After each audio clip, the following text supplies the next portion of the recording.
കനകാണ കടലല മേലെ മോഹപ്പൂ കുരുവി പറക്കും.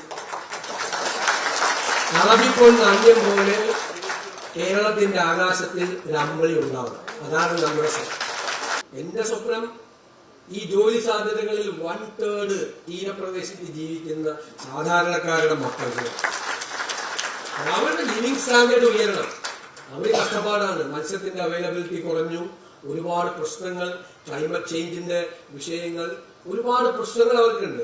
അവരുടെ കൂടി ഏത് വികസന പ്രവർത്തനവും ആ വികസന പ്രവർത്തനം നടത്തുന്ന സ്ഥലത്തെ ജനങ്ങളെ കുടിയൊഴിപ്പിച്ചുകൊണ്ടും അവരെ ചേരിയിലേക്കും തെരുവിലേക്കും വലിച്ചെറിഞ്ഞുകൊണ്ടുമല്ല, ആ പ്രദേശത്തെ ജനങ്ങളുടെ ജീവിത നിലവാരത്തിൽ സമഗ്രമായ മാറ്റം ഉണ്ടാകുമ്പോഴാണ് അവിടെ വികസനം നടന്നു എന്ന് നമുക്ക് പറയാൻ പറ്റും. അല്ലാതെ കപ്പലൊക്കെ ഓടും, വിമാനം ഇറങ്ങും, മനുഷ്യൻ വഴിയിലും കിടന്നു കഴിഞ്ഞാൽ അത് വികസനമല്ല. നമുക്ക് ആ ഡെവലപ്മെന്റിനെ കുറിച്ചുള്ള കാഴ്ചപ്പാടും നമുക്ക് വ്യത്യസ്തമാണ്. അവർക്ക് കൂടി തൊഴിൽ സാധ്യതകൾ. കേരളത്തിൽ ഒരു കമ്പനി വന്നാൽ ഏത് ഗ്രാമത്തിൽ നിന്നും ഏത് എഞ്ചിനീയറെ വേണമെങ്കിലും കിട്ടും, അല്ലെ? ഒരു MBA ഗ്രാജുവേറ്റിനെ കിട്ടാൻ, അല്ലെ? ഒരു മാനേജ്മെന്റ് ഗ്രാജുവേറ്റിനെ കിട്ടാൻ കേരളത്തിൽ ബുദ്ധിമുട്ടുണ്ട്. ഏത് ഒരു ITക്കാരനെ കിട്ടും, ഒരു പോളിടെക്നിക്കാരനെ കിട്ടും, ഏതാളെയും കേരളത്തിൽ കിട്ടും. ജോലി സാധ്യതകൾ നമുക്ക് കുറെ അങ്ങനെ അവർക്ക് കൂടി കൊടുക്കണം. മറ്റ് പഠിച്ചു പാസ്സായി വരുന്ന അക്കാഡമിക് പ്രോഗ്രാമുകൾ പാസ്സായി വരുന്ന കുട്ടികൾക്ക് കൂടി കൊടുക്കണം. ഞാൻ ശ്രീ നാണു വിശ്വനാഥനോട് പ്രത്യേകമായ നന്ദി സ്റ്റേറ്റിന് വേണ്ടി പറയാം. സ്റ്റേറ്റിന് വേണ്ടി ഈ പോളിസി ഫ്രെയിംവർക്കിൽ അദ്ദേഹം ഞങ്ങളുടെ പാർട്ടായി എന്നോട് പറഞ്ഞു, എനിക്കൊന്നും വേണ്ട, ഇത് നടന്നു കണ്ടാൽ മതി എന്നോട്.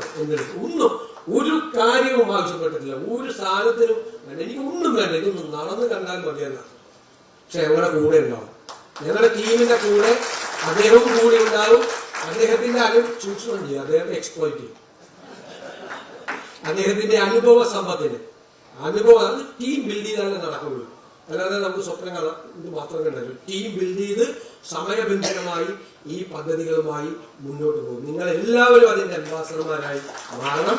നമുക്ക് ഇതുപോലത്തെ പരിപാടി കൊച്ചിയിലും കോഴിക്കോടും കണ്ണൂരും കൊല്ലത്തും ടോട്ടലുള്ള എല്ലാ സ്ഥലത്തും ഇതുപോലത്തെ പരിപാടികൾ നടത്തി കൂടുതൽ ആളുകളിലേക്ക് ഇതിന്റെ ഒരു സന്ദേശം നമുക്ക് കമ്മ്യൂണിക്കേറ്റ് ചെയ്യാൻ കഴിയണം. ഞാൻ അവസാനിപ്പിക്കുക. കനകാണ കടലല മേലെ മോഹപ്പൂ കുരുവി പറക്കും.